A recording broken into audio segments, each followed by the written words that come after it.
Mshwanzani aongekwesi chombo kitukufu doeshelezani akaya wanua utachiwao ya mkuu mabwagula watu mringani wa mwenzini haruma ziplasi za msaiki kwesi watukufu wanua chuo ya ukaya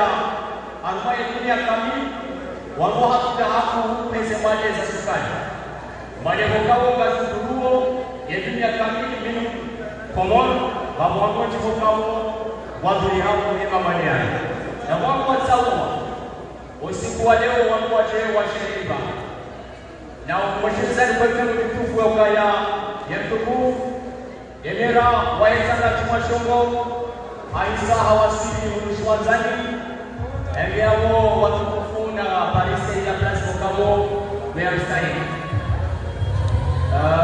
aliwanao watukufu wazingara nechunda laye Italia sababu wa Simon agora Dr. Naul alisawa Simon Mshwanzani ebode mesina tukingo twangalia Dr. Naul yanga nyuma ndo kwa mstari alichoka ya wale wasukani wale mkao sije sukani nani mkao ndio wa maisha hii chana kwa ya ina shauri kwa wale shamba wala tusiye hivi ena membo kama mke sukani na kuzanga ya mmoja mchika wa hiyo kati ya sababu ya sawa sisi Mshwanzani karibu hiyo yakosi waenzi jirani ya Tanzania aisema katika mwani awasili Mshwanzani yanapesa daraja sana kutumia matokeo nana wala wana wajukao wawani yao sana simu ni association ACCR nani za association kwa wawani yao sana simu waisa watukulia Mshwanzani ndio shenzele ukaya ukunzi mshirika shamba ile wao ukaya ndio madoka na bala mmoja mmoja na mapane bamballa wao ile kwa mambo makazi kala meza elewa kama mapane ikaya kwa ile wao kaya mamono ishaka de communication watu sikanga shughuli wa zawasuni ya bwana na kaya sikanga shughuli iwasuni Mshwanzani na wale serikali hapa ni ya bahara nenda kwa kamili na ndio la mwaye ya asali Uthman ikaragaya nenda kwa kamili yabo emasiwa yobani wa haruma eshughuli kamili eshughuli wacha huu ibaba nezizara na direction zilio hapa idara ya kuongoza kwa shughuli hao nomono waende kusongesha waisa wa Mshwanzani amale namna mkao rejelezi sana ya association aspini waisa wa Mshwanzani uzukai kwa siku 14 unutusi kudai mkao wanu masherekio awachezano kaya wanu wa ministère de la santé waisa walisowasili kama mono directeur wa planification de la santé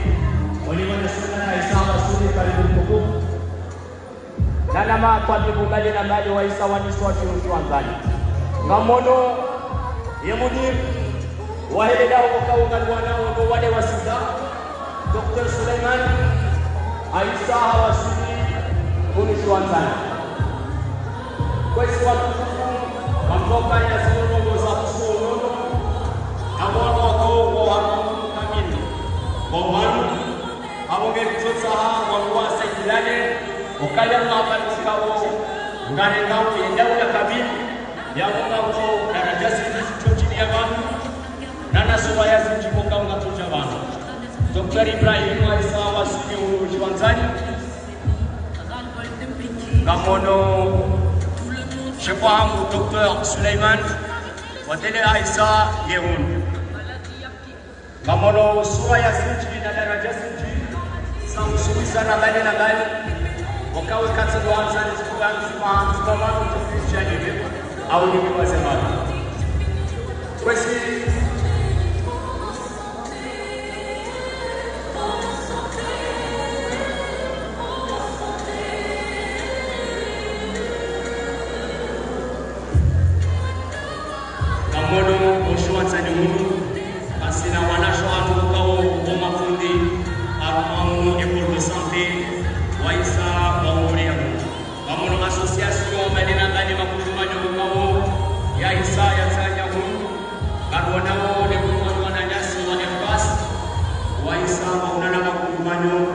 ngaya abonge kwesi kweshiza ngaya wala bone sakati mbili za sukari wenda na shabibo kwa kutoka protizia harumabili wakawa isoba wakawa wa neshiriza zo walisomesazo kama sukari wakawa kwa haruma yokuwa kwa tiawe chai kama sukari wakawa ngeti mugawa kwa shauri kunduri nao amfano enso wali aboni for mungu wangu wanao esembatezi zote pia hizo na sukari abo kadada na kwesi rijeni onese namna hizo sukari shando hizo wakati jamani ulihashimishiani wakawa wajaba moja pia ikaenda kuishia ya ukaya walikuwa sherehe hiyo wa dunia wa wanandoa ya sukari na Mungu wenye wakaya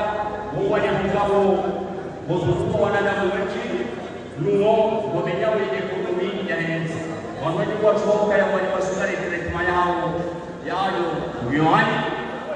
Rijoza haina kuja sherehe wa sensibilize yale tena kwa sherehe ya mwanani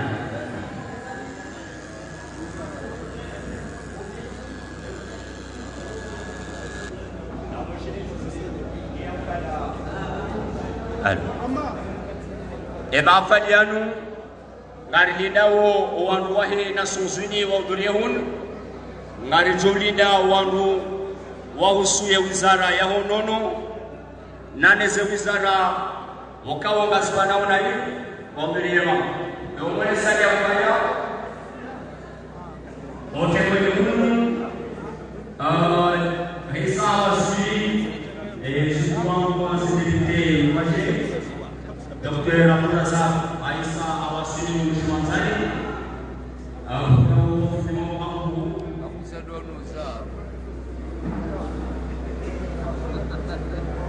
bawana Mungu ajoni kujoni wona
kwesi wazee watu kwesi mafundi watu heze daraja za nyonyozi pia ngari karibisha wodi haruwaishi wanza shinu hema stage ya kikomori ni mastage ya kidini ya hatu arwana mtulizaji ya mwananyasi kushishinusa Aisa awasili munu shiwanzani karibu monsieur le juge au reggae la place au parole de Stade de Toulouse.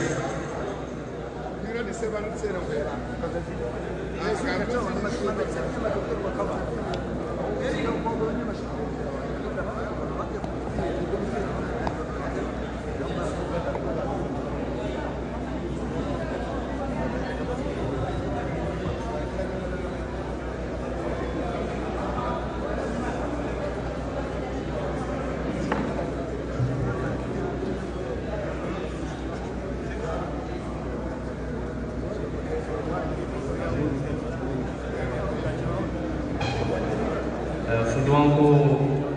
Kawi waidejera na limanya isa awasudi mwishuanzani karibu fudu watu Kawi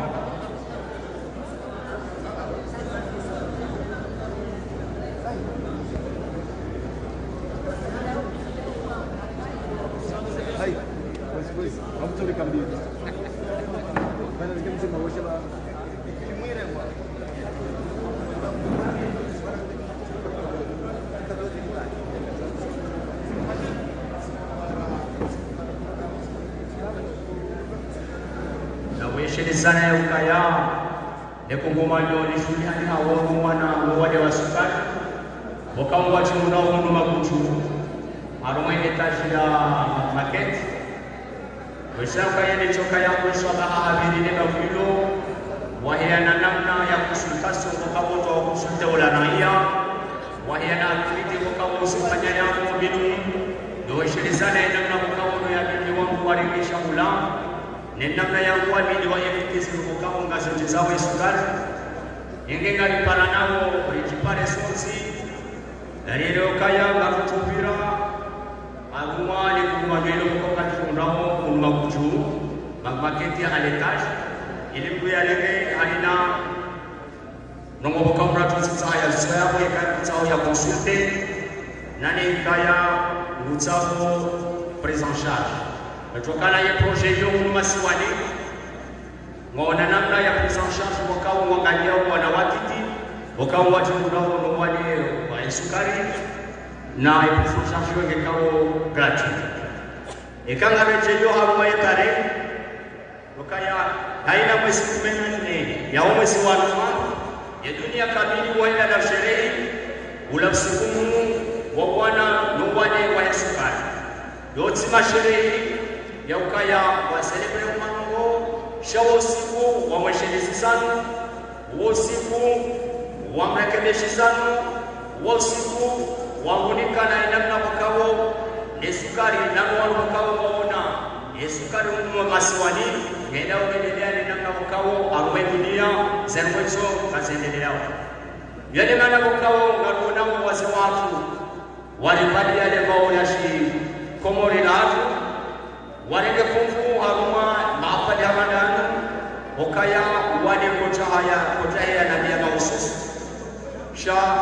hena mungu ge haruma lebia hilo unu wale wakao mwenyezi mungu alipwane shari ngori sahau yunge watu na rengezi hadhari za usanata o wale unu ili reutao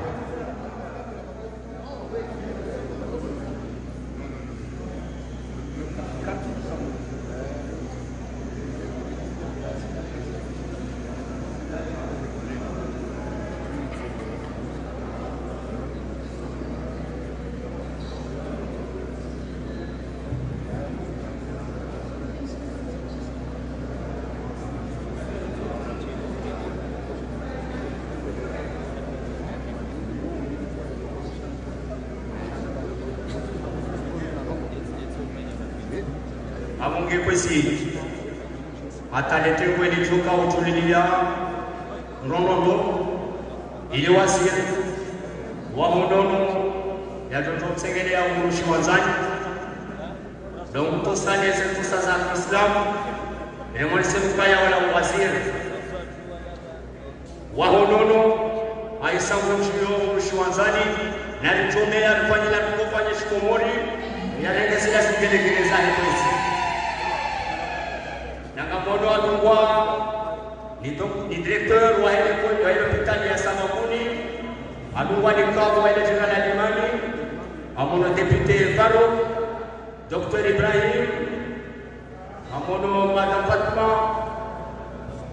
wakao wongumishi wale ngaliwanao directeur general la santé wakao Isa Hawasini Mshwanzani abagena mkaribu kwesi ena mgani mesina plastika musamstahili na umone sana kaima hapali ya mahapali mkao ya bahara ni dawla kamili abonge kwesi watufu atawasiri nani nituko mkao la msingiza watoka ukansi ili pale ya mkao mkao ni sidana machini notsobeshi sana ya ukaya kufanya sherehe ya ukaya sherehe hiyo ukaya kuwacha sherehe ya masherehe sisano na namparano ili washinde wa wale no wale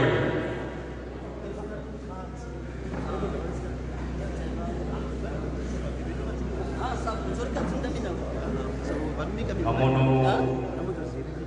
directeur de planification à la santé. Ngamna bokane shughuli kwenye dunia hii ngamna bokao kuelekeza usiaba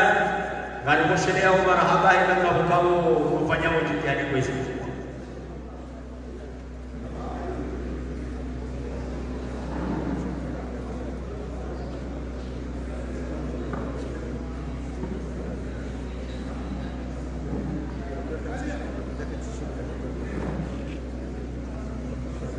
Amade namna bukao ulimwambiani ukaya Roma afali yahe daula kamili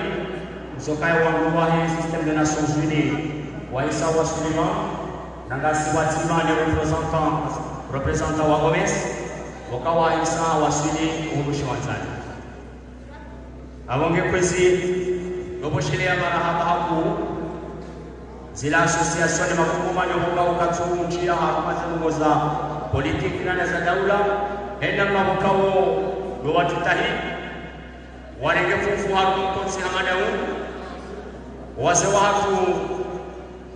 wakao ye stabilite ya komore na mabukao warenga zongozu nalo watata hatu wanaposhilia wale barama na ukaya na ukamili ukaya hena kutokoreje hoda honi utoreje na kalima lokaya ya shedisise owananya nane sefami ya ukaya wale wasukari wote kwenda baraka mfuharuma ya masiwa na sina rubaya hapo zimili ili lishine riwane na nezeno na wale sukana wanu wakao hakuma matangazo mengi ya wasuliman minimu wanu wa urtese mamono wanu watwan mamono objective wangu wakao hakumvuli wa hesipea waisa wa wasili ushwanzani na wamapali wakao matukula wa yutushida yakahudhuria manusha kujeshi na yangalie haruma zembawa za internet kwa hiyo watukufu na mkarimu haruma ze place ni tukufu wakao kuzamstahili.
amani namna mkao resheni sana lokaya ngamona mtukufu fundi watu ase professeur Aisa awasili kwa mshimazani karibu kwezi fundi watu amani namna ngamona sani ya mwani mtowanu ya ukanga ndao netekwe dikenso wasto wahalo ukawazir nano mkao ndo les directeurs dans les directions zaima sobo kawo no ene sawo zabal zaho nono nane se habari wakauza planification na lwa Jean wakaulwa wasilwa hezana na tasamu yotsifia ngari mtosaoni wakamto mwema na ucheza ukaya wangwa wa CCM iyo ni idara wakao ngende sawo zila barnamaj za mondial mkomoro waisa wao washwanzani mungu et direction régionale à la santé wao washwanzani mungu nasi barabara ina msima nasi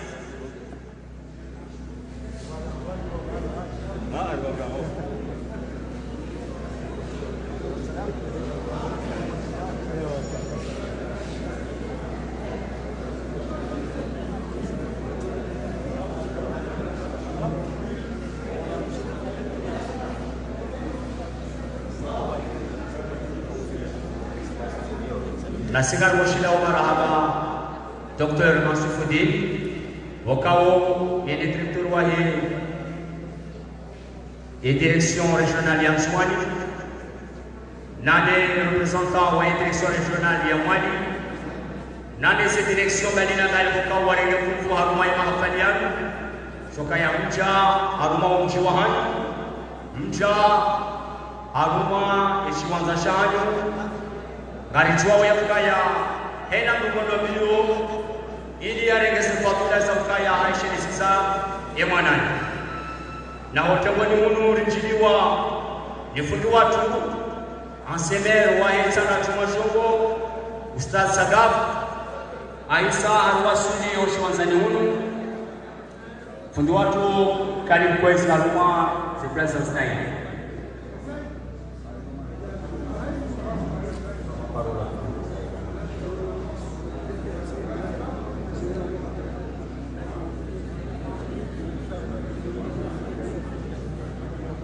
Nge kwesi ekaya letemwe waisa wakati walika yangu yokaya letemwe kansi ngaritu utsaho wasi watu walikuwa mseka letemwe kansi ekaya letemwe kansi ye amri seroa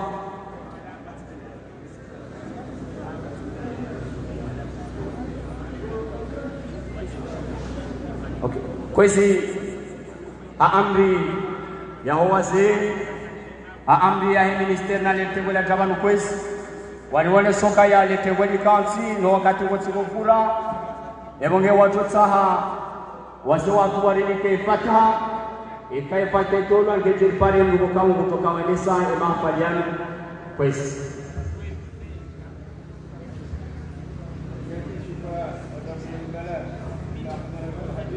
سيدنا محمد صلى الله عليه وسلم الفاتحة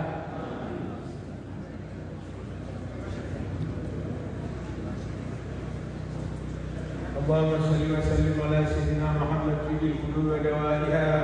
وعافية الأبدان وشفائها ونور الأبصار وضيائها وعلى آله وصحبه وسلم اللهم اشف أمراضنا وأمراض المسلمين بجاه سيد المرسلين برحمتك يا أرحم الراحمين. Mwenyezi Mungu tulikusudia ya zahiri ya baraka za usiku wa leo.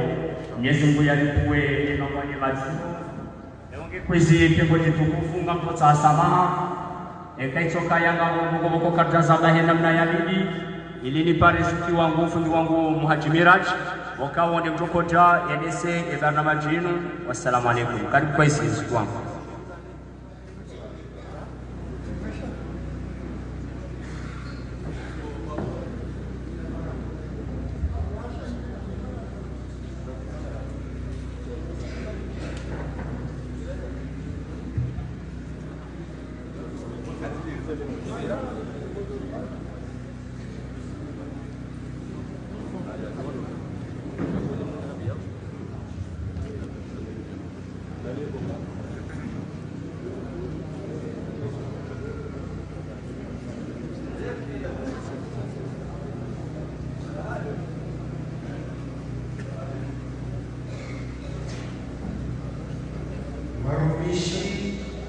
daula marejesho kawa chao wa daula maulama wazee watu wametabilite wazazi watu kufanisha shughuli mashababi kwa maya leo na kaulu kanigama mkusani sasa Kiislamu na Muhammad sallallahu alaihi wa rahmatullahi ta'ala wa barakatuh. Questo tukufu matope riwasi ya tarehe 28 ya mwezi wa Novemba wa Azizi iwe 20 na watakuwa tu istabikio kwa habari yao usoni Mungu rijeni wane upande wako kikao chote vya talia yeshuri kitukuka usiku wa leo na diabeti no mkuji hifadhi no wale wa diabeti wale kao shamilima na dunia tarehe 14 mwezi wa Novemba wale kwa usiku wa dunia hejima ya dunia kami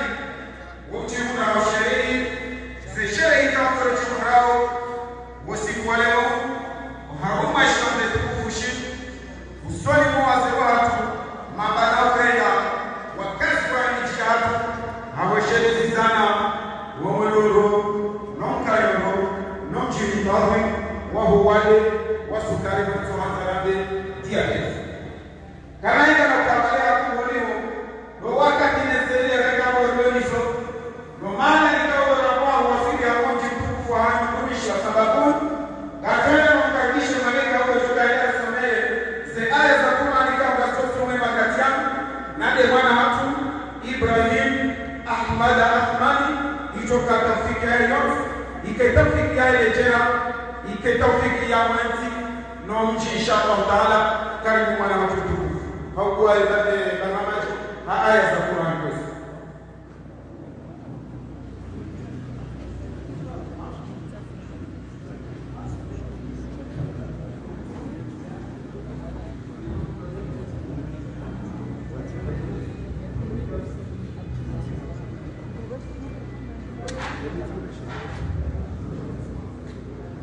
أعوذ بالله من الشيطان الرجيم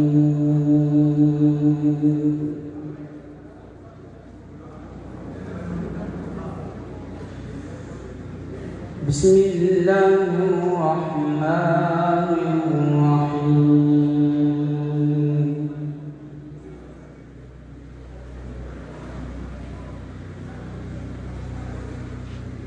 والله أنزل من السماء ماء فأحيا به الأرض بعد موتها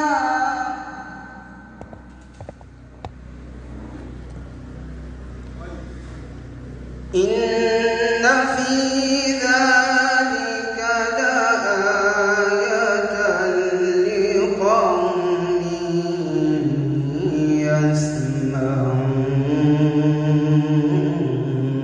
يسمعون وإن لكم في الأنعام لعبرة نسقيكم مما في بطونه من بين فرث ودم لبنا خالصا سائغا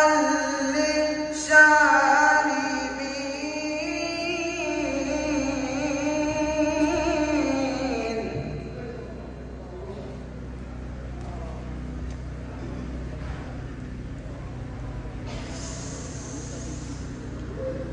ومن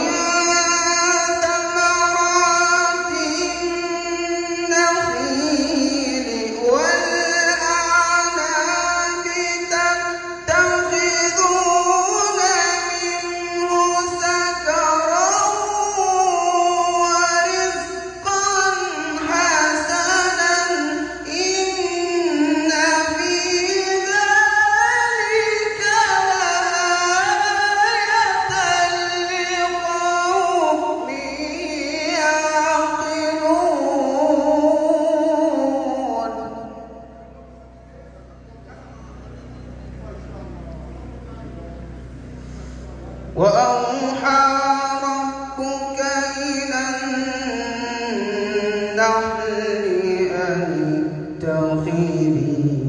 من الجبال بيوتا ومن الشجر ومما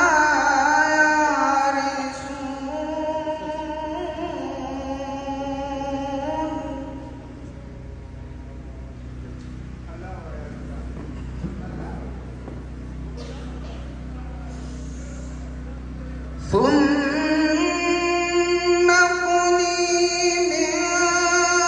كل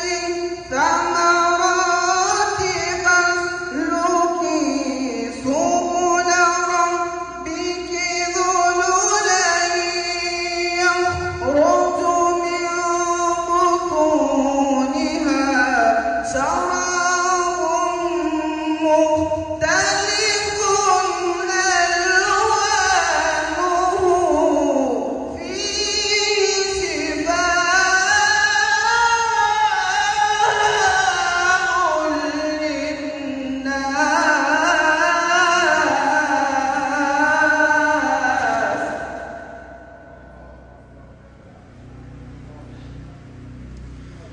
إن في ذلك لآية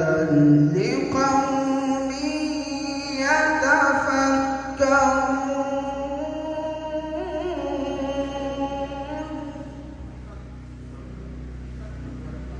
والله خلقكم ثم يتوفاكم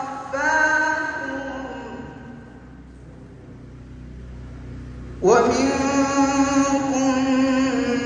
من يرد إلى أرذل العمر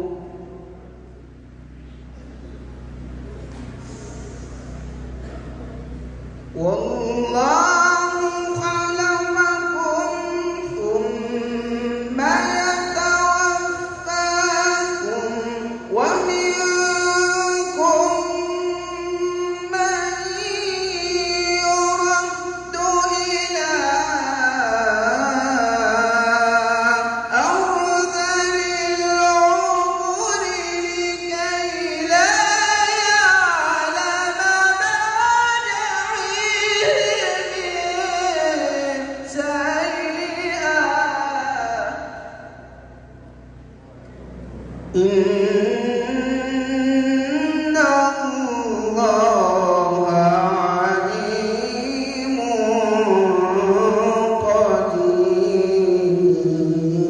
قدير صدق الله العظيم.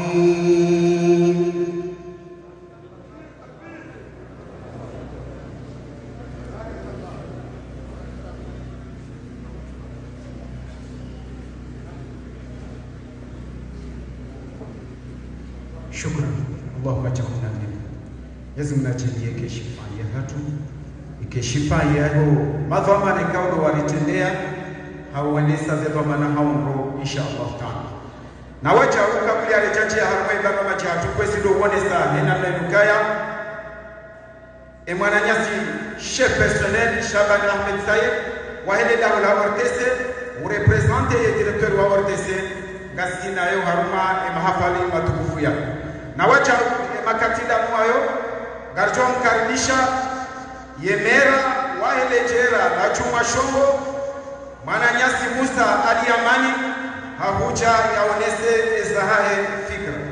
Mot de bienvenue de monsieur le maire de la commune de Djouma Chongo. Merci.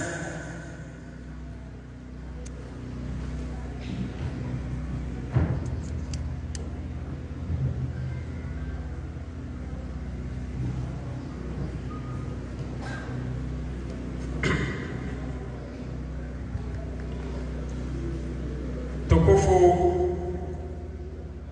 Bwana Ministre wa Honono, madirekteur jimla wa idara mbalimbali za serikali, waandishi jimla wa idara mbalimbali, wanama mamer mahudhuria wanu autorite warumishi hao wa haruma ya wizara ya Hondono marepresentant waheze wanje balina bali wa Hondono maqavi hojimlifu hao wazee wahatu wahemiji wazaze mashababi. Assalamu alaikum wa rahmatullahi ta'ala wa barakatuh. Siwananeleshwa bahayimu shinu ni bahti ya wimamanu hadismu ya hemera wahe itana ya Juma Shoko ilintekeleze ula mjomema wahaju ni mbushirie ni mjomema uharumema afali matukufu yake au kanga nitoka ya wesiku wa leo undo siku wa sherehe hiyo wesiku mkuu wa uwana ndo wale wa sukari wawade wakao ngotinzao chero kabisa uharuma ulemeko na mlekao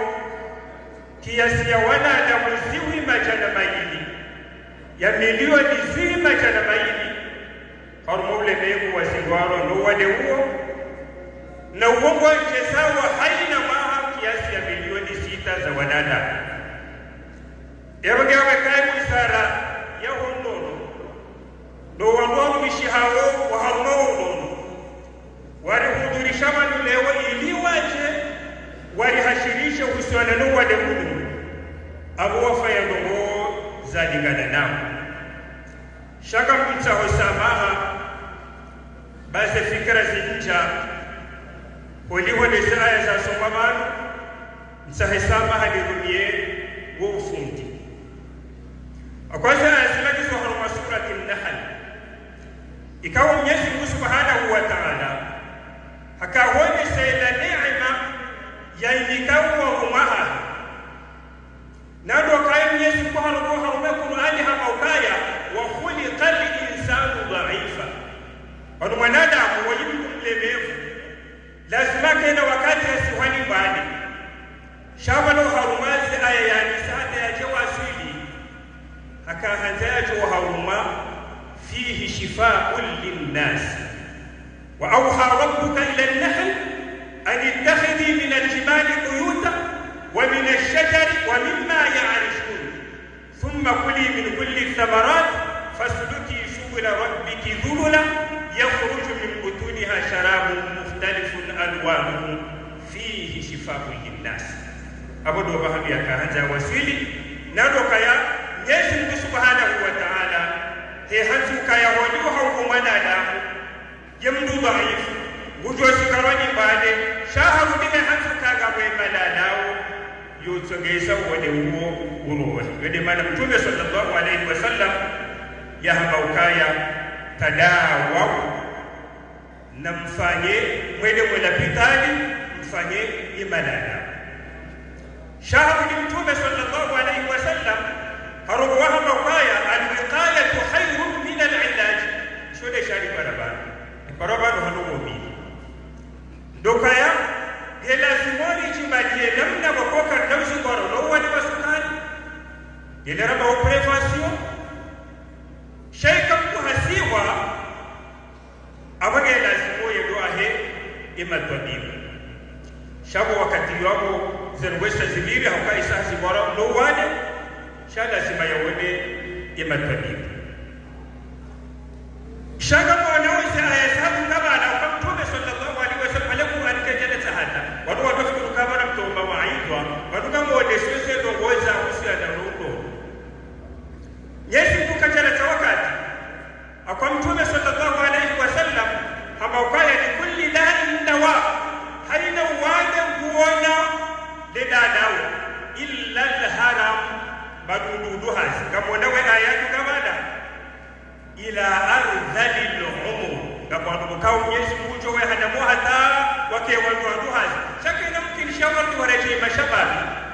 likai la ya'lama ba'da ilmin shay'an namna mkao kama mdu hasi ili hata lawe aqli yakeke lewa zile kawondo zifanyi hao haruma ulemevu shezo zote pia iwe neema ya Mwenyezi Mungu Subhanahu wa Ta'ala hatiza yeziumbe zahari enge abo hedismu ya helekera lehecho mashoko ikawe mahafali ya nunga afanyile wao haruma mji mtukufu wa sababuuni ikawa nuno na yelapita di reference ya hegazicha abali kuturishi wa bana erijero wale siwokaya umjibaliyo umrachi singarono wale wa sukari yonje maraha ukuzi mbia zigawa ya jado kuhayena yewone matabibu aukanga rujokaya ikamdumu wala pitani wala pitani nadi akungu ahiweji amwepo rumi lesi hao shakeju enjezi ingiwa demana mkawo ishwa bahaisho ngari wombe yao sisi kwa minia heju mashongo ri sanganyihe mkono kwa mkono rifungane mata ili risaidilane ilela pitani ya hatu izidi uhe ya juu izidi ufanye za lazimu shati na ujua usiya mdogo wa hangu watina ukaya ni shukuri yemu wa hedaula al-Imam Hassan Uthman ukazar wazinuka zifaishi hao nchini muongozi wa raisi wa hedaula ukaunga ngomba Mwenyezi Mungu Subhanahu wa Ta'ala ya mwehe na mo ya mletisa umuri ya riletisa za umuri watu ililo hodo harume emergence ya 2030 nalo yoba 2030 cho muhimu wa emergency yondo kaya haina mdudo wa hali ya jisemni jiwewa hali ya joshida iliritanganyihe limunde ye daula ya hatu ingiabo ngamtsaho zisaba hazahabu okaya kanifikiru kaya chini kiwanja ni mushireni mjomwema shati jasifa ya mboka tarababi yonjiyo haruma zi ayamu kawo bimana ya zisoma bago romba Mwenyezi Mungu Subhanahu wa Ta'ala ya ritangane nchini mumfuli wa Mtume sallallahu alayhi wasallam lijo haruma mbego ritalazu zinisa aya wakati jo kasoma baga monawara kasomoze aya bago heni mtu haburudiha azidi takwa na utahsamaha. Wassalamu alaykum wa rahmatullahi ta'ala wa barakatuh.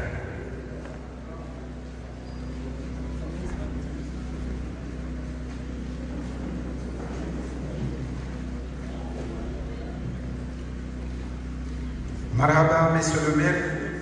na wacha huu harumaye shughuli nyitukufu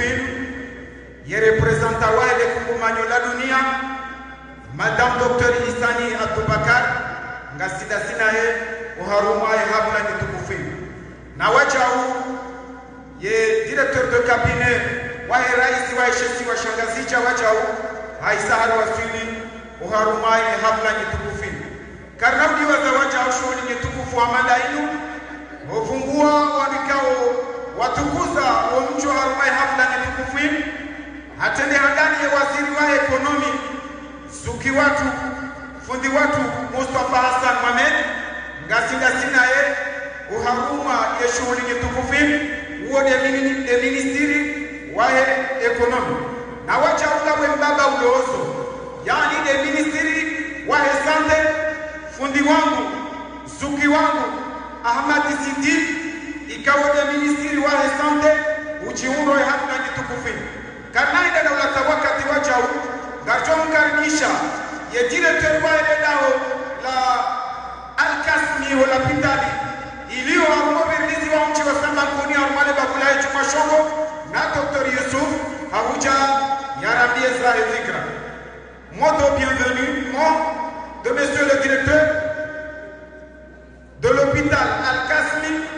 karibu banu kwesi Abuja wale sasa Afrika kwesi.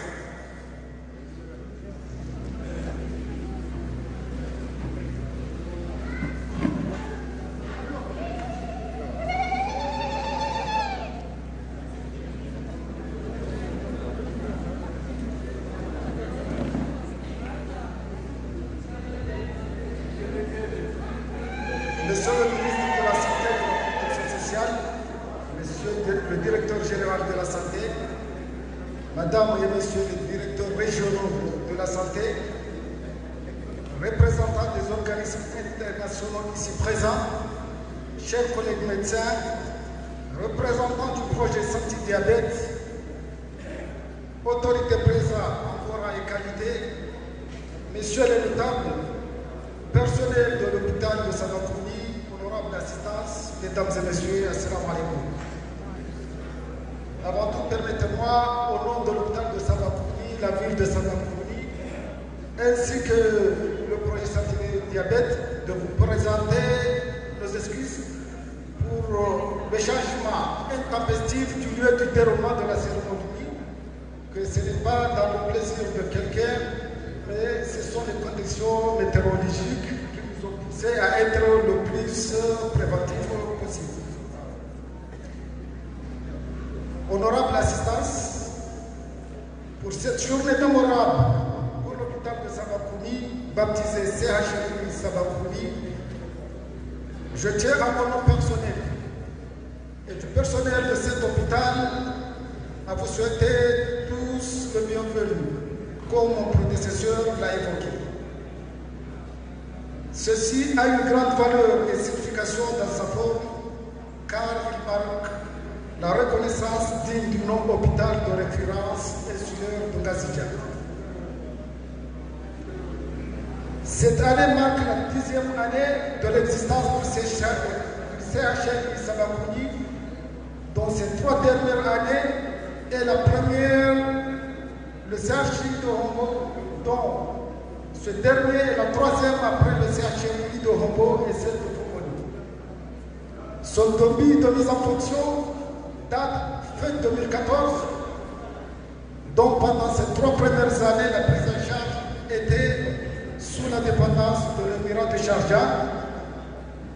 et ce n'est qu'à partir de 2018 jusqu'à nos jours, après la fin du contrat de Sharjah, que tout est basculé à l'État comorien sous l'égide du ministre de la Santé de l'Union des Comores. C'est un hôpital multidisciplinaire allant de la médecine à la chirurgie et à la gynécologie obstétrique. A noter par ailleurs qu'il abrite actuellement 3 services médicaux de l'hôpital El Marouf, ceci à cause du projet de démolition et de construction de nouvel hôpital universitaire. Honorable assistance, pour le fond de cette journée, ce qui nous a réunis aujourd'hui, le 28 novembre 2025, pour célébrer la journée mondiale du diabète, à savoir que le diabète fait partie des maladies chroniques non transmissibles qui demandent une prise en charge et une suivi rigoureuse. La maladie n'est pas personne, toute catégorie et tranche d'âge confondue. Actuellement, elle pose un grand problème de santé publique dont les défis sont énormes. Vous suivrez dans les prochaines allocutions les statistiques nationale et mondiale pour cette maladie. Si vous me permettez, honorable assistance, le choix de ce lieu n'est pas un hasard. L'événement d'aujourd'hui marque une étape parmi tant d'autres avec le projet Santé Diabète qui est installé à titre de rappel depuis les années 2019.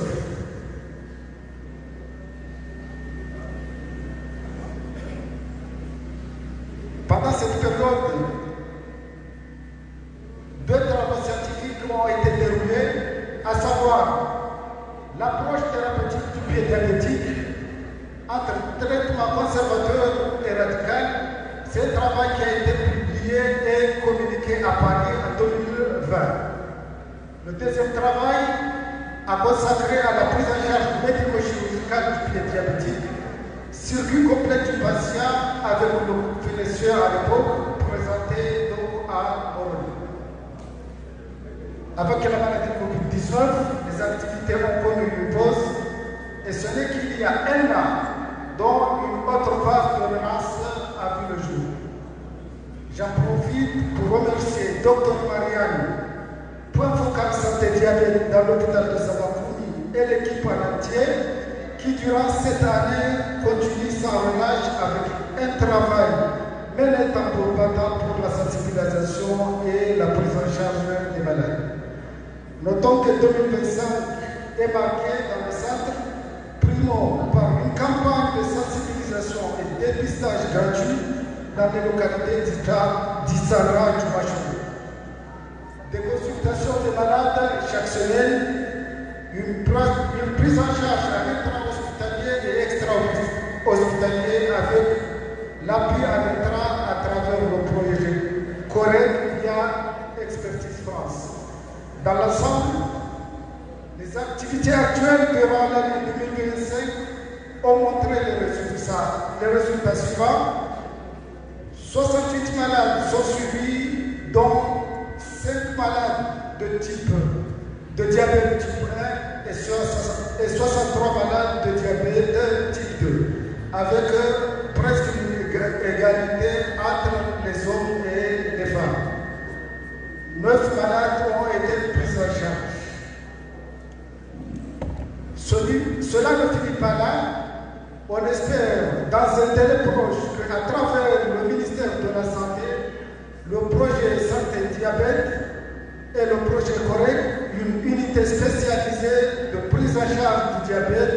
verra le jour dans le centre de Samakouni.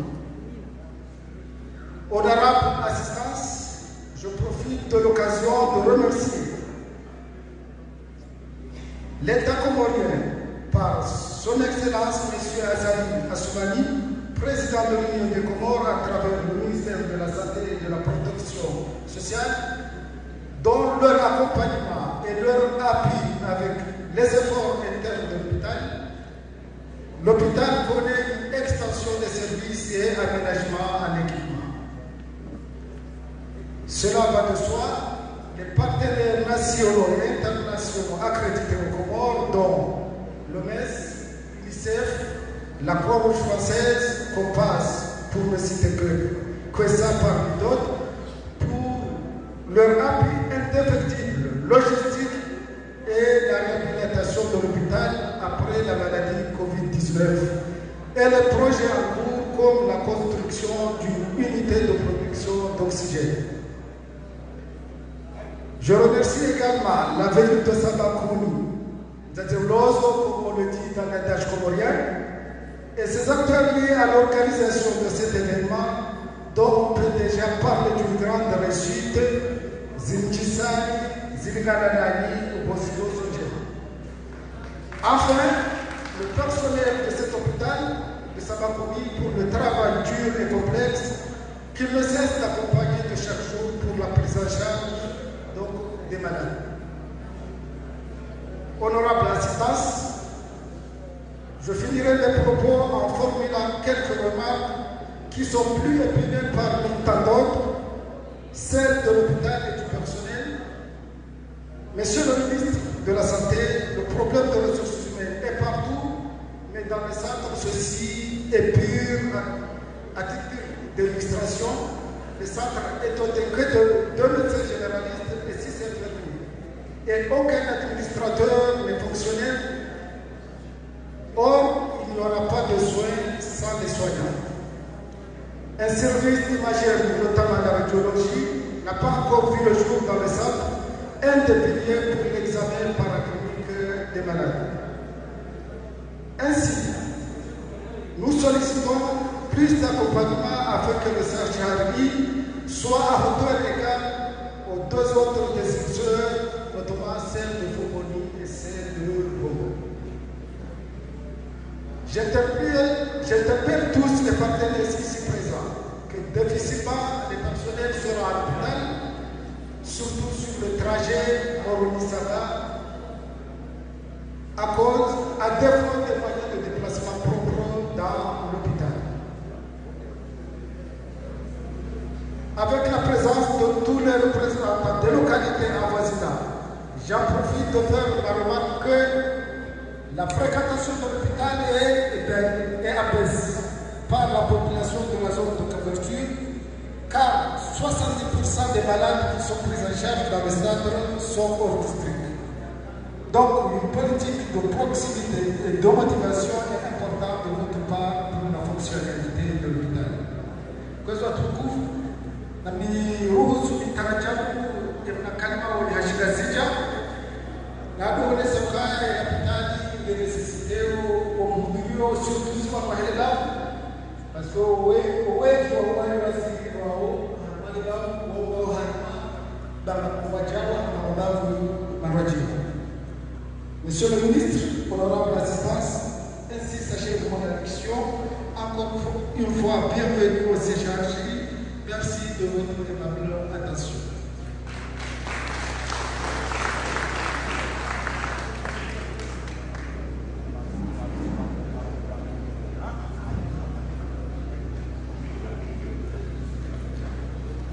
Kwezi ya maneno mmekao ulishiria serikali ya Afrika wazotekeleziwa na direktori wa hospitali ya Al-Qassim iliyo Samakun wale zawacha wa project au gorolio inuba leo ikaba ukaya e patrone wao ne onche santé diabete ikao ngarambo kaya wa famume wa project na wacha huu garto wanesta mabititi wacha huu semetie kao gazi chunda wa harma ya fulani tukufu awendelea na utambaza ile shughuli linu harma dunia hatende handani ortese orten la gazette le matin radio Dada FM Facebook FM ACNC Samakun Media Ensemble 77 Cash Kamdari SM13 orten Sawa FM hizo dezemetie kaonga zichunga hapa hapa ni tukufu awendelea na utangaza ile shughuli linu harma ulemenu watu Nema kati ya mwajao, garjon karbishi, remise des attestations d'ambassadeur de bien-être, chef de projet santé, diabète, Amuja ya Mweneste Estarefika Walio, Abasagari Gora Onestiwa ya Tepika Odo ya Yantiban, Eshi Choka Ulipuane le Bademinu Rogo Hivi,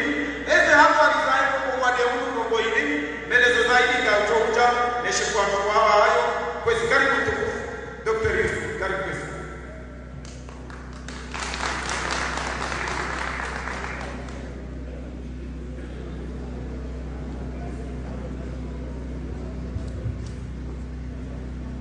Kwezi bwana waziri wa unono, waziri wa ekonomi, gouverneur par intérim, représentant wa OMS, représentant de l'ambassade de Sud-Afrique, ma député Blora, ma directeur, ma mère, na jimla, na notable, na shohatu, assalamu alaikum wa rahmatullahi wa barakatuh. Adali transforma kaya familia ke banuya amezungumzia sidani shande coordinatrice wa Santa Diabetes malheureusement Aisha Mbane enge kanafanya kushukuru hapo sha sababu ili riwonesi ukaya wananua wa diabetes sinesa kanza bitalina sha ngabwa mukao wa chipanga wa harmahasi ili wasensibilize wa wale harmahasi habari za diabetes. Engeka mwana Monsieur le ministre upande wa mbele garono na shohatu na wa Nyanyas wa Batriko Sajon wanaondoka washindi wajitolea nusu yao wa mapasia wa diabetes nusu yao wa wasomo shawashindi wajitolea atasira msana wa wahame miti ya hatu wasaidiao wa walone diabetes wa wajue wa wasensibilize namna ya weishi no wale Enjabo oritarisha attestation jeri wanyikeleo maone mwachwe kama maona harma imejihani kutoka wao wa ambassadeur ukao wajitolea harma ya hatu ili wasaidie wale wa diabetes wa umwali wa gazija wa unzwani shawana wale wale wa representeo gazija shama mtaa wa representeo wa nyanya walo unzwani madame tsena ngabamo kwa saidia wako wale nando ma journaliste wa akaya santé diabète ni mzungu ya chitsanga sokaya kaka bati communication jema uswale huko kana shida ya maswala ndio afanya kwa haina wanguka wa public article njema za uswale wa diabète arwensi hatu uprimewa ni kwa attestation ndio swali wengi sana wazwararo kwa tena kwa jumbe kaka kama ambassadeur uko kwa jumbe primewa arumani ebangeli ndio amando tujojota ambassadeur wa watoto wa hivi bala walio alafu ministre wa hatu wa santé ya chebangu ya tujia wa desa ni twemwe tuko hapo kwa namto hata huo tujia na jawa desa attestation ya hao ya kugaruka kwa kweli kwa ambassadeur wa TIAR au wana watu wa diabete ndio tusema kama sumata au sasa nikumbushe hii nje ya station tafadhali monsieur le ministre uje uremettre l'attestation ya ambassadeur wa diabete. Madame Soumata.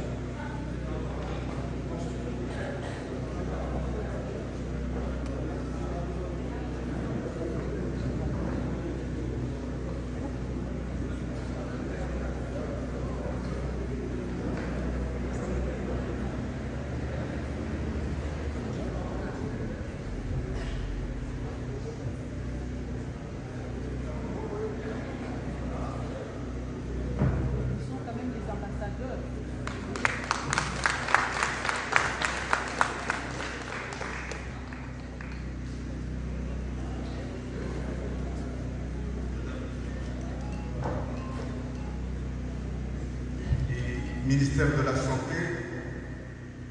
si juhudi na kukubali juhudi mwasifanya hai isonayo wasitaka badilisha shahada shayisa wawe leo ulimwenguni mwa ambassadeur wa bien-être yahusu diabete.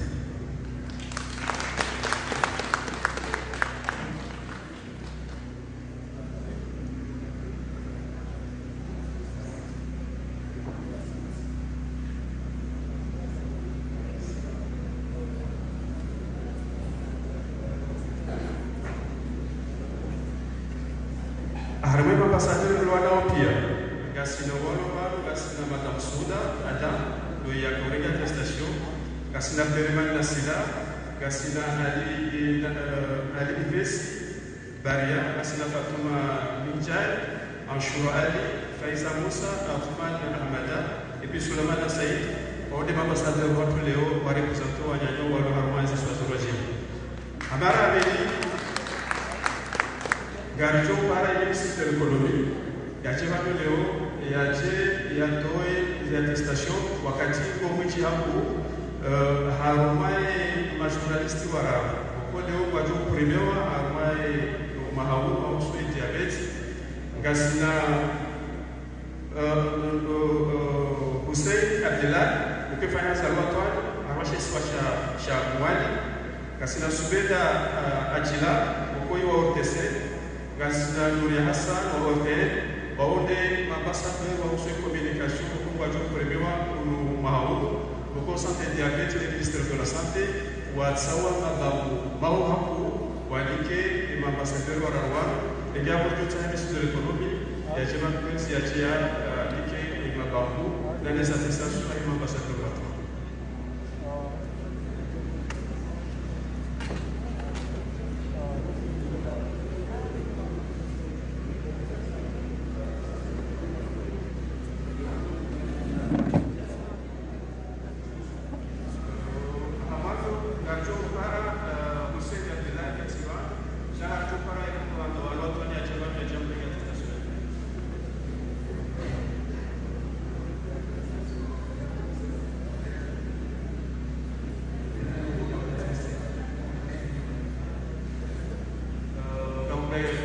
Seluria ada hotel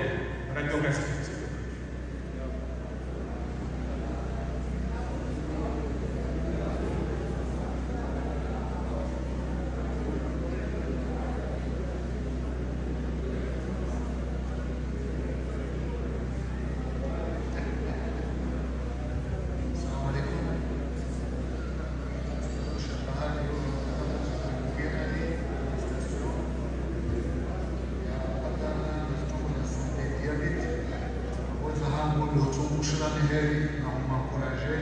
Madame Sujoa Mawananda Mwega Nasulan Jema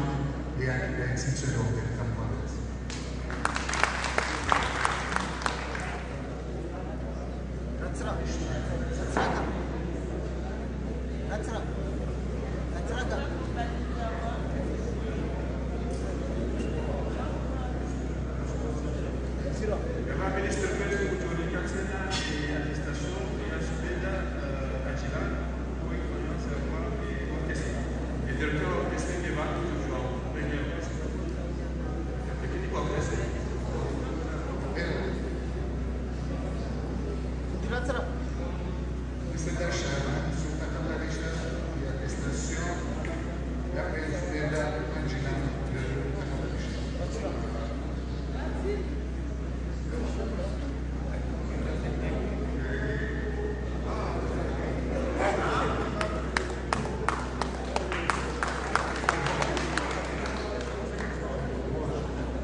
yaje ya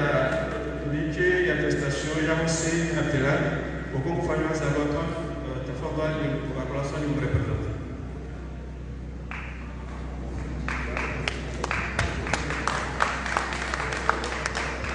Assalamu alaikum. Shuhuda ile tunalale hapo kwa Yesu Shakazija imamze au ya msafara wa haj ilindike mwana kauri ikikasinde sheki kwa shuhuda na nikiwadipike ni wapi kwa Shakazija.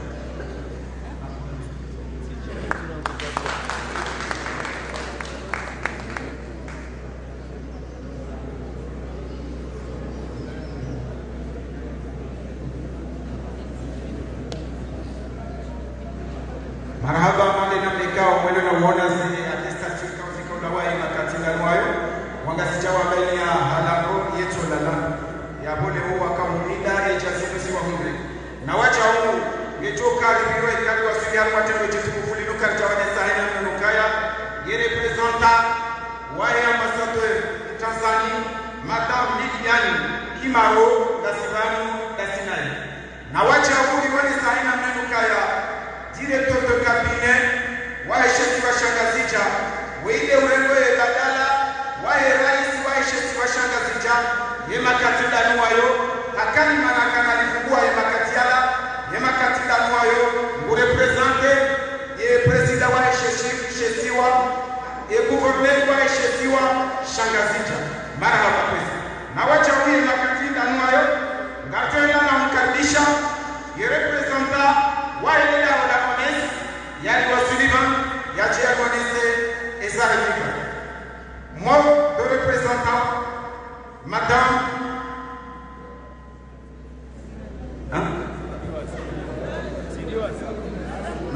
Hissani,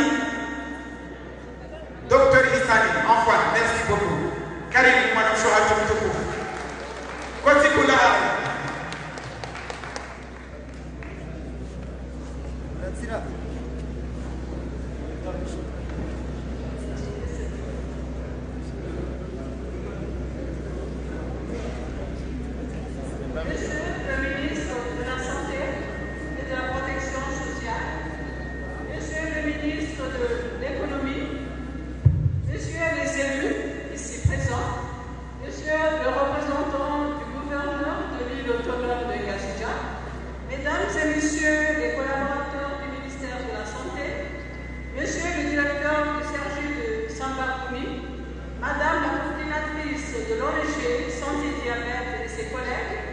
Chers notables, messieurs les maires, chers collègues du système des Nations Unies, amis de presse, jeunes et ambassadeurs et ambassadrices pour le bien-être du diabète, mesdames et messieurs, chers tous, honorables invités, assalamu alaikum.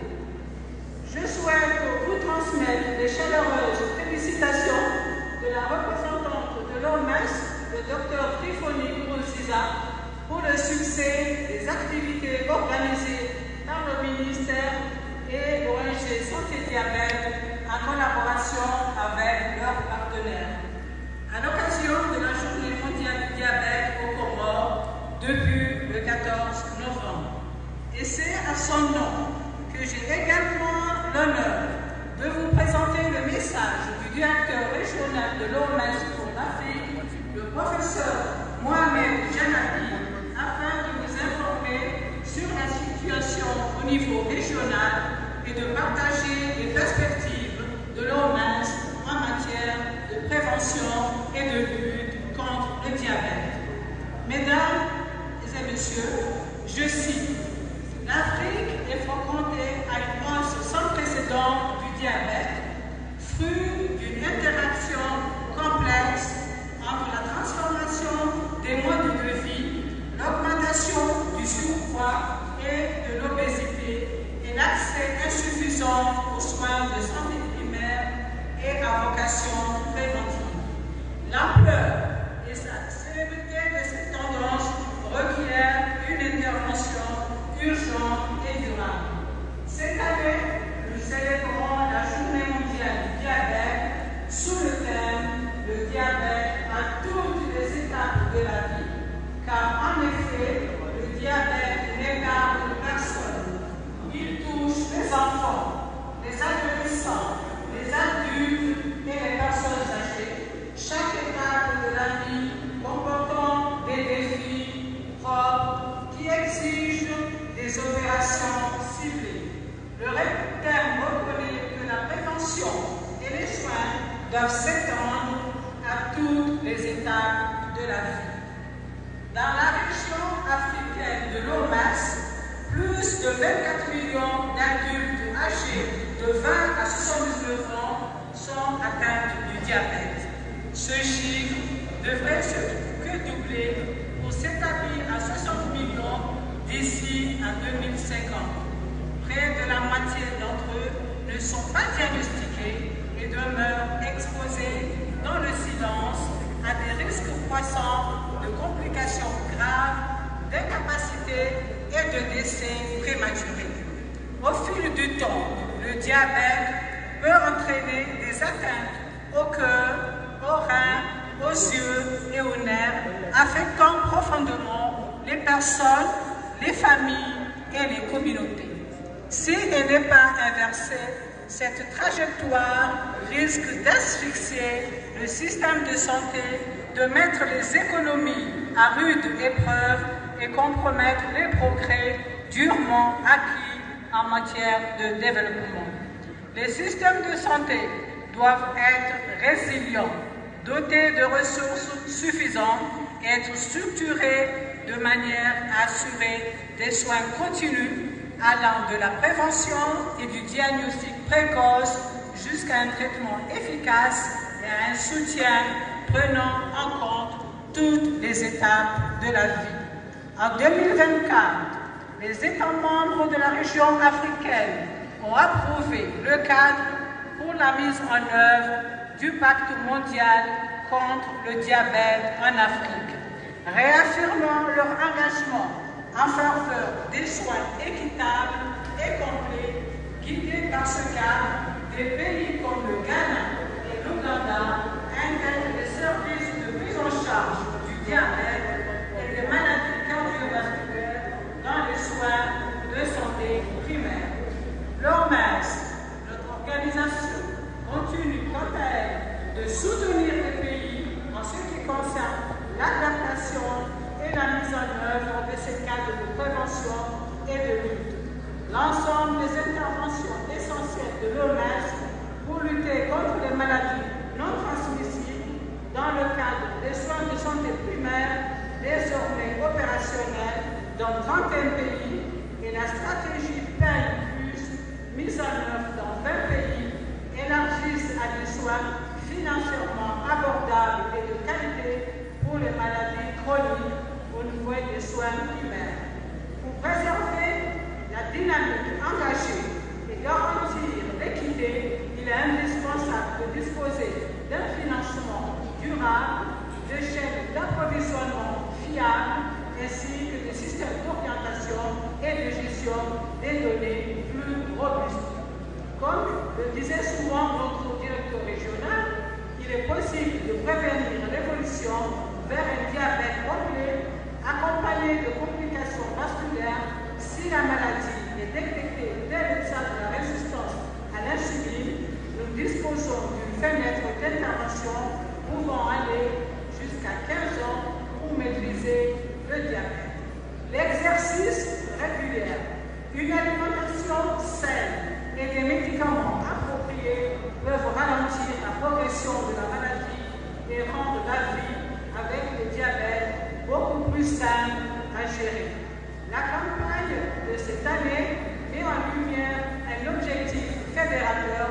donner aux personnes atteintes du diabète les moyens de bien vivre à chaque étape de la vie. Chez les enfants, un diagnostic précoce et une prise en charge continue permettent de soutenir une croissance de ces enfants sains et un apprentissage harmonieux. Chez les femmes, en âge de procréer, une prise en charge efficace avant et pendant la grossesse protège à la fois la mère et l'enfant. Chez les adultes, en âge de travailler, l'accès à des services abordables et de qualité, conjugué à professionnelle favorable préserve à la fois la productivité et le bien-être. Chez les personnes âgées, la continuité des soins, lorsqu'elle s'accompagne de bienveillance, contribue à prévenir les complications et préserver l'autonomie. Pour couvrir les engagements en résultat concret, les États, nos pays, doivent renforcer la gouvernance, accroître le financement des services consacrés aux maladies non transmissibles, intégrer la prévention et le traitement du diabète dans les plans nationaux de santé de soins primaires.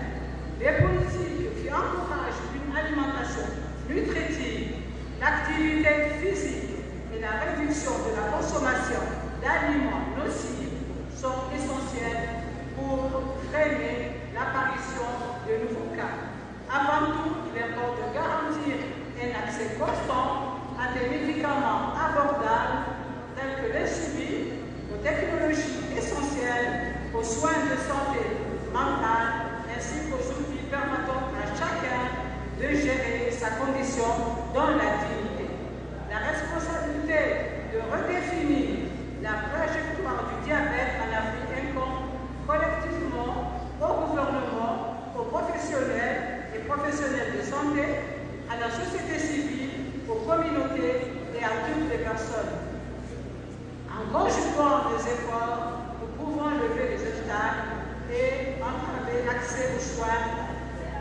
et instaurer des environnements propices à une vie saine. En cette journée mondiale du diabète, réaffirmons notre engagement à assurer des soins de qualité et un accompagnement durable à chaque étape de la vie, afin que toute personne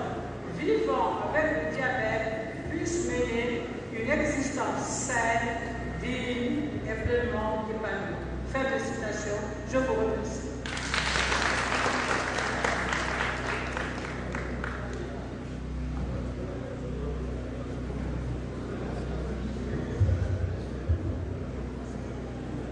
Nawacha ukwezi mwishilia serikali mara Afrika uzitekelezwa wakati yangu dowone sarina mmenuka ya ekari chimundu amaye venima cha inu ya uso wale wa sukari karichaone sawa mahalanikao de l'hôpital hiyo ne doktori kao de wangalio wale wao litokari ya bangal chomone sarina mmenuka ya wakati danwayo doktori Marian wode doktori kao wangalio wanko wale wa sukari na ebuchi uno haruma l'hôpital ya Al-Kasmi ya Sambakuru particular na wacha unga tuone soka watu ndo limunu ngalichi undawa mwechane directeur regional wa shesiwa shangazita na wacha uye makatita nuwa yo harumale tengo chikufuli ngalichi undawa wacha uye directeur general de la santé Seydou Benali uchi uno haruma ni hapa nitukufi ekari wasilia mkwezi ngalicho mkaribisha yembala wakili elebavu la etandaya haswa elebavu la chuma shogo haruma berlizi wa mchi wa Sambanguni le grand notable mzee watu Ibrahim Ahmada Mwendasha. Karibu kwezi.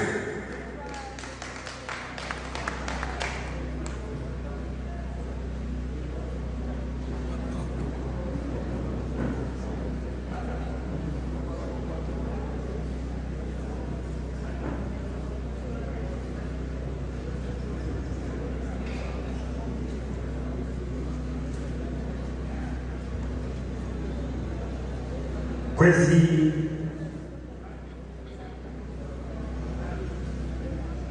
watukufu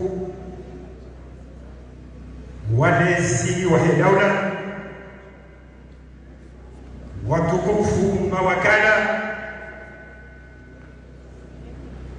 watukufu wataalam wa mahakama,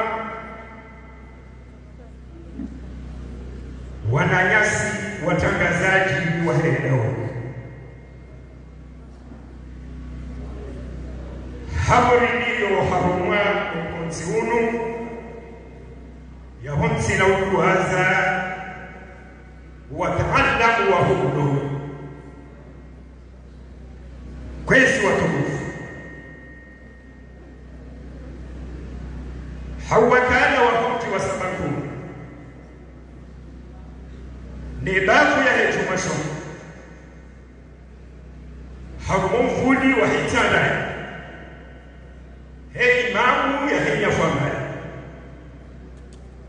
gari mwoshele yao ni marhaba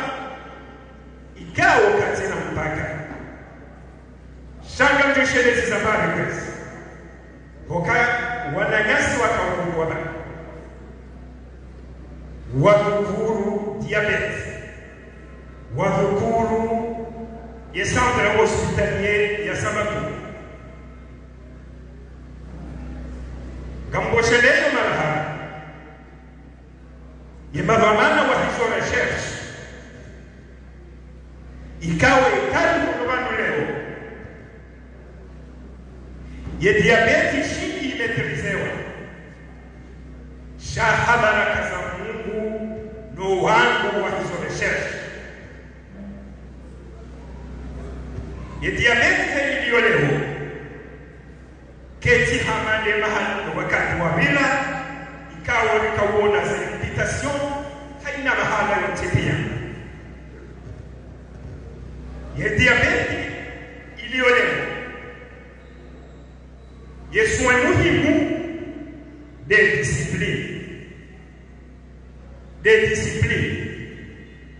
gohishiria wanikawo wakati wa hao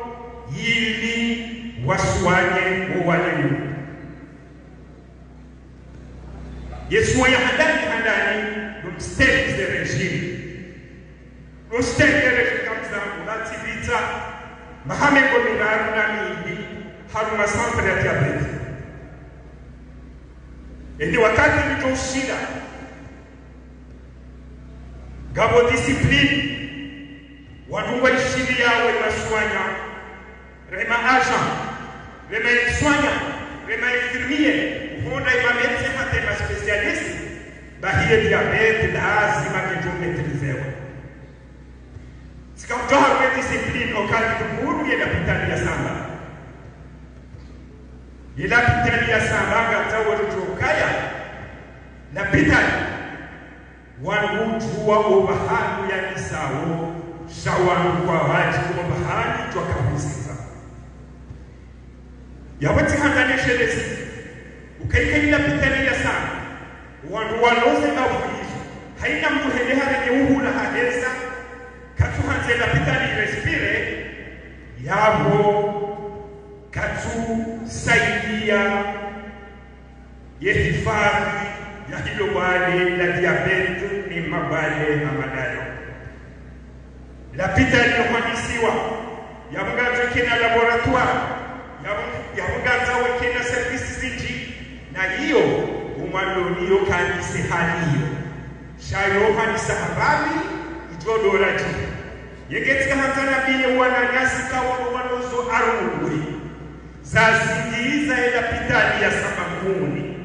watende waheza mpura ila hospitali toka kejura jiha tikahanza mrongozo wahetu mashongo mdwatende hava koti jema hajahemilie filmie kama makasua nyewo ijao bayabo hamini ya discipline ya hizo soins et l'hôpital ilatika Sambakuni et l'hôpital ya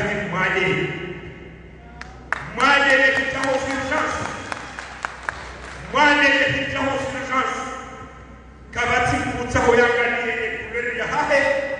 haweni ya hahe hauye ulandani lazima ya mswane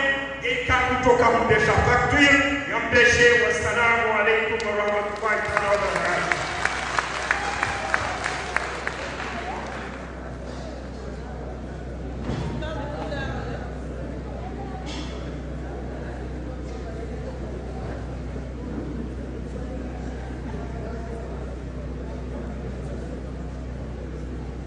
na wacha wote mboni Mungu ngalichonda wa mchane directeur Seleman ngalichonda wa sinayo wa netembo chifufuli na wacha huu katani wazo kanone sankaya ya directeur regional wa heshesi wa shanzwani ngasibanu la sinaye wode doktori wa mwano wananyasi ansifudi ikao no wanu watende wa wana no wale wa diabeti uharuma ya masiwa ya atura. Jusqu'à présent, il y a beaucoup de gens qui ont juhudi zao marahaba mechi na wacha upesi ekarisa kosilia ngarjoka tia chimbo ikawa ne chimbo hilo yalitunga yo para kaila ikawa ile mru ya zingaro no wale wa diabeti ya chisante nuo hamwezi ngozae ramudo wakati kao hachisante no wale huo hawana nuo hautatilisha haudalia walwa uhayati wae jusqu'à présent ya woleze ukaya mrucho kamale shahidi adhari nondungano na uzingaze kanuni zote ongeza maisha mwanadamu ya kamali shaka pia ya bwana chakati ya jimbo kama ndo kwatiku tengo chifuku ndio bwana rafiki mabele alisiki marahaba mechi icho kati ni wachao ekai ministri wa sante fundi wangu hajiungu harumashu ni mitukufu minu haruji mtukufu wa sambanguni kao harumasa hainu ikaunga ministri makatiano hansandia funguku haku oharuma msomo wangu yakonga mshukurio na poshelea Mwenyezi Mungu marahaba oliwo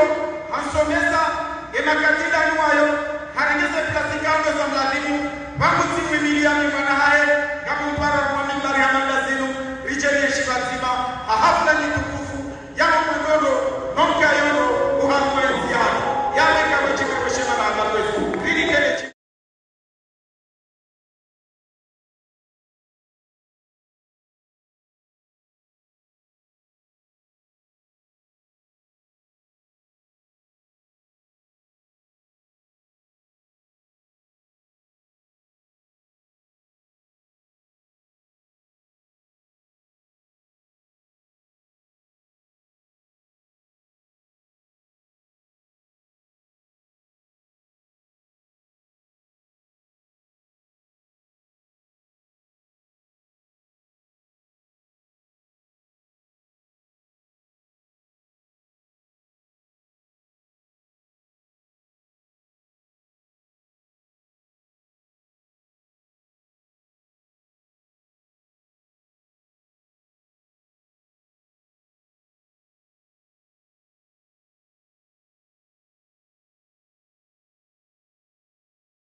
Marhaba na wajao directeur de cabinet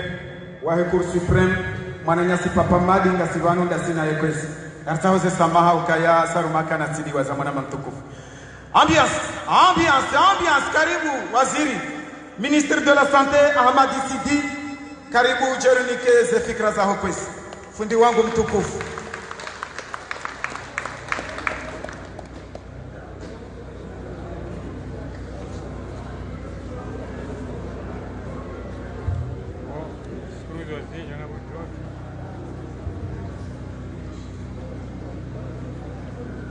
أعوذ بالله من الشيطان الرجيم بسم الله الرحمن الرحيم. Monsieur le ministre de l'économie, chers collègues, Monsieur le directeur de cabinet du gouverneur de l'île de Gaziga, Madame la représentante de l'OMS, Madame le consul de l'ambassade de la Tanzanie, Messieurs les notables, chers collègues techniciens de la santé, Mesdames et Messieurs, en vos rangs, grades et qualités, Assalamu alaikum wa rahmatullahi ta'ala wa barakatuh. En ce jour de la célébration de la journée mondiale du diabète, nous nous réunissons ici au centre hospitalier de référence insulaire de Sambakouni pour réaffirmer notre engagement collectif face à une des maladies chroniques les plus récurrentes de notre époque, à savoir le diabète. Le thème diabète et bien-être rappelle l'importance d'une approche globale alliant la prévention, la prise en charge, l'accompagnement et l'amélioration durable de la qualité qualité de vie des patients diabétiques. Pour cette occasion, je tiens à féliciter l'engagement du ministère de la Santé et nos partenaires, notamment l'ONG Santé Diabète et l'Organisation mondiale de la santé, pour les 2 semaines d'activité de grande importance dont nous sommes témoins dans les différents médias, en particulier la grande marche contre le diabète qui a mobilisé tout notre pays. L'année prochaine, Inch'Allah, je serai encore une fois au devant du cortège, car nous avons bien compris que promouvoir l'activité physique fait partie des moyens efficaces de lutte et de gestion de cette maladie. Honorable assistance, les chiffres du diabète sont alarmants. Aujourd'hui, près de 589 millions d'adultes, je dis bien millions d'adultes, sont atteints de cette maladie selon les dernières estimations de la Fédération internationale du diabète. Ils seront 853 millions d'ici 2050 si rien n'est fait. Au Comores, la prévalence du diabète est estimée à 10,8%.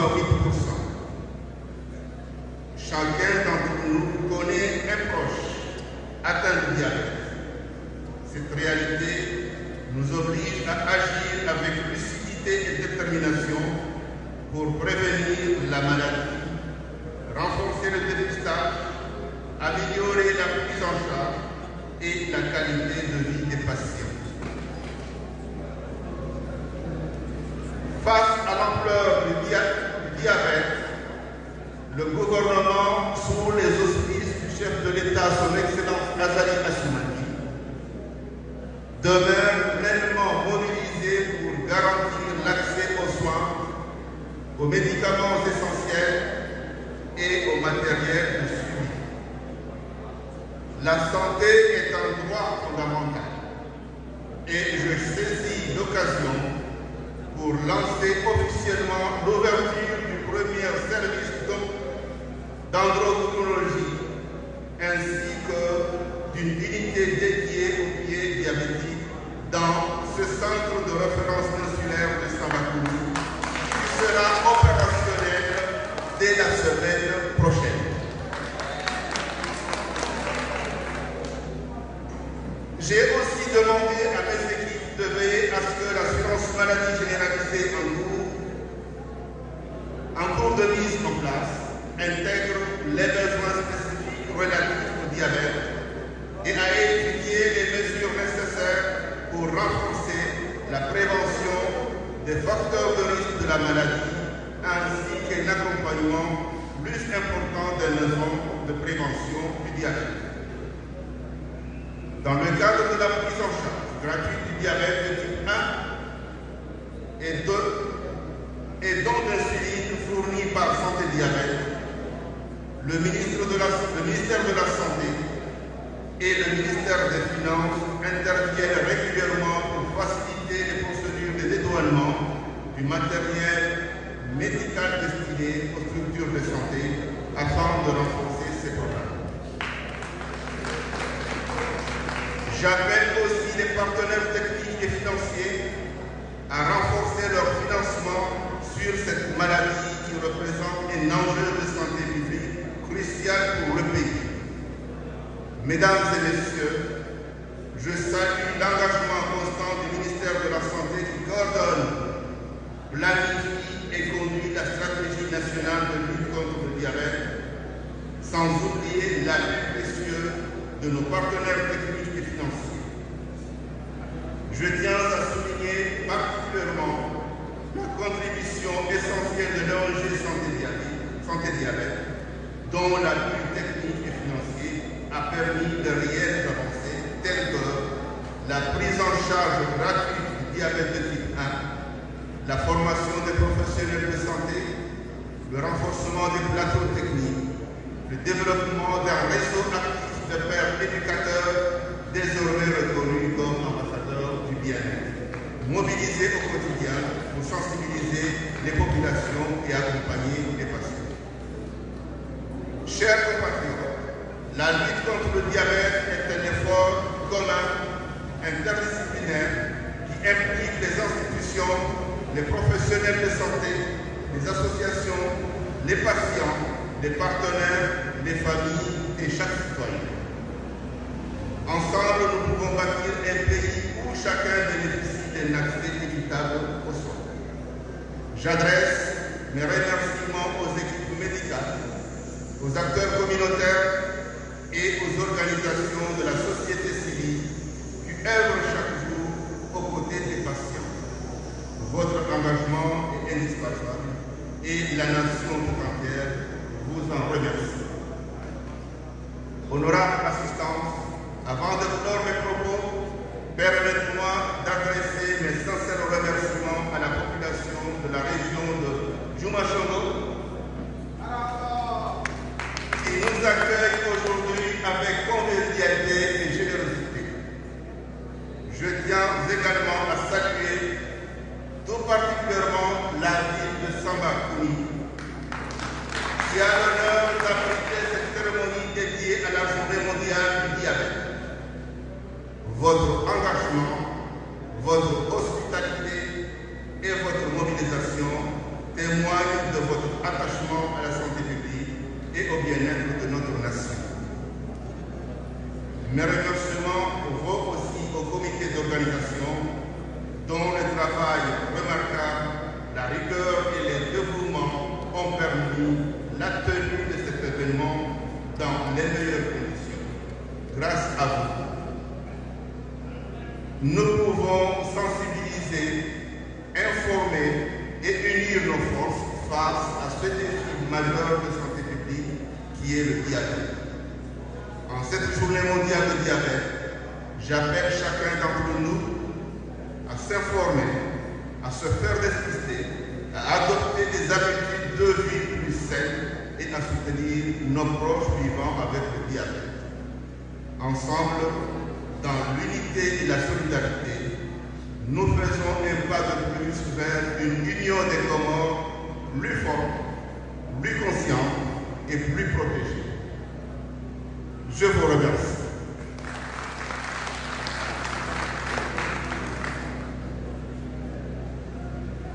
Watukufu mabeli na mamenye hezjaratufaji mutsibia. Assalamu alaikum wa rahmatullahi ta'ala wa barakatuh. Rikusayishi haleoban harwa moshi mtukufu wa Sambakouni rishe fikiri wamoja, rilagwe wamoja, rihadisi wamoja, ritaratibishe wamoja ya kuhusu diabeti. Diabeti ikawo sonzi pia sijua mayome ngolima wama wale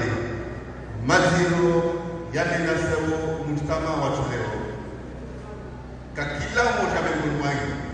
asijua jemanza, mwanzani, mwananya, mwihibu wa aishono wale. Anpurfudiriba wale uo urengenga na bawo ila sumani rikihashiri rijwemba wale zero kabisa kabisa. Watukufu zihisabu zilawa harumwe matuma matani. Isanye samba zitongoka sinya neka karati komea wakati kunu resiriske rikote maka uzaidi kuna hale rikota. Kiasi ya watu milioni majana matano na minane na shenda za watu waloma bulugu wote ya maadolesa we watu waloma bulugu wao wasiwara na wale wa diabeti.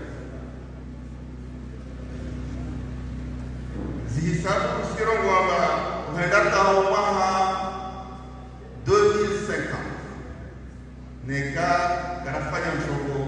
retsuenda karapare 853 millions za watu watu zingorono wadeo yote tongo mkati hatu unukomo kiasi ya watu 11 harumamia wao wamenasewa na wadeo ya kudirba sababu vraiment kasi njema sirongoa ambakawa stamp mzima memonoasi kasi jua Mwanza jemanda mwananya au mihipi aisha wa diabete yani uo wa dewa yene harma malaku ya harma mishi ya harma nisia haraka watukufu rihime rijue bemfehe mojua ba anauwale babo deja kuhanziani kupara taratibu ya huji kontrole ya uregazi heshima zihadabu za kama mfaishi na wale bila shughuli vao itoko ya handani ndio kama rela depiste watukufu rijangalie rijue babala wadode karsinao mana rajwamba rinao waritzojua wale unazi stakisa za lazimangilizi kundi mtwe mununga ya mastaki wala mtushidoishi maha donc haraka ridepiste sikiri ma depistage yabure harma mabavu yako yabure harma daftari zako yabure mpepa zitabuhizo risirongo aba inasimwani risimenage aucun effort bundara jidepiste unono yo haki ya kila mwanadamu yo harma dunia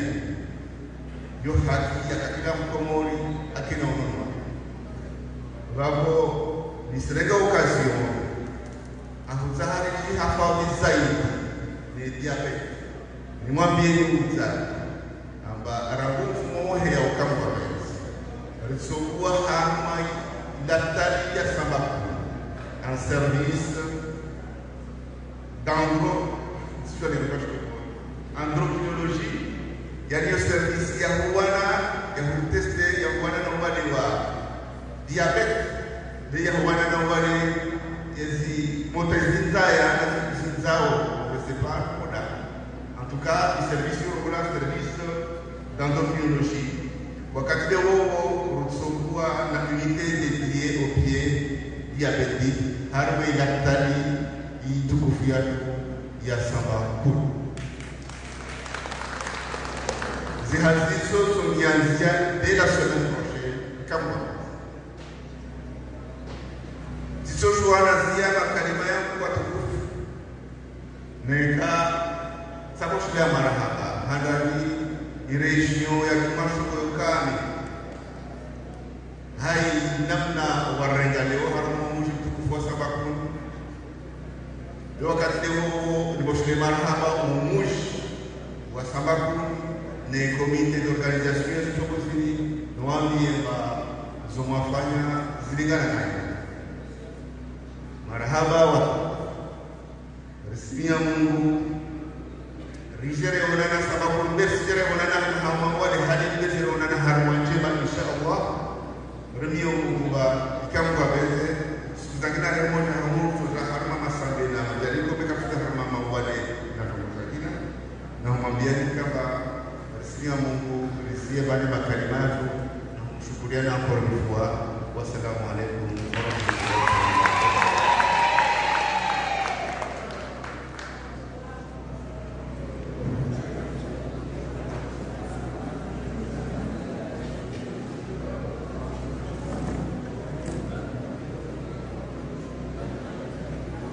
kwezi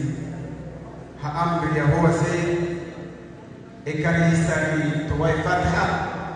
ngarjoro moziwa emakadro hatu ma ministri kaulolio sonihun wase watu wa honsi yako hauri bali ya waremebehe mahali ketsiri kumwebabi ni wakati la chereche umagarini riwaswini na wachao dowa wachiunga wa haru meshwanze tukufushi hejimla ya hao kwezi marhaba artawe fatiha kwezi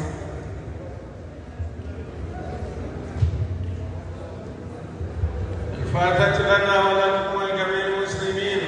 وكافة إخواننا المؤمنين، وعلانيتنا الله يعطي كل سائل سؤله، وعلى ما يرضى الله ورسوله، وإلى حضرة الحبيب سيدنا محمد صلى الله عليه وسلم. الفاتحة. اللهم إنا نسألك بهدي سيدنا محمد وآل سيدنا محمد أن تكفينا ما نخاف ونهذر، وصلى الله على سيدنا محمد وعلى آله وصحبه أجمعين. Shukran Dr. Ibrahim Gawaya Mukwezi hawega maministri na watu walio yao wakaribisha suni hobisi kuhormera maisha sina shaka ficha wacha Gawaya Mukwezi.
Waangalizi wastamilifu wa hili dau la Danda FM. Amani na usalama ni sheriani ni ondokao kauridunga haruma ledaho tukufu na ledaho la Danda FM.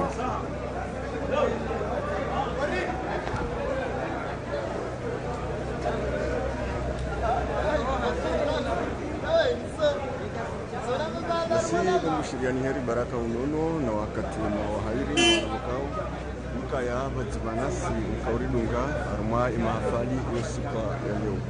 mahafali wakao yatanganya tegwe jinji serikali na ala marania wajao wakajunga bani hadhi na media zinji za kujunga arma imahafali yani Yabo shukria wala nyasi wakao rikojunda lazima hautangaza imahafali ya kau jihunda harumale jinji wa samakuni usukale unu na ushukuria wajau wakao wastamili ya humalani hao malahoni hao hauridunga harumale daho la Danda FM ili waone waeshi ya mahafali wakao yakaufanyishiha usukale unu yabo hata mpaka dayabo mbushirani bahati njema ya hairi na wakati wema wa hairi Garjohna na haruma habari za saya ekejalla wa Isa dan sinamo insha Allah.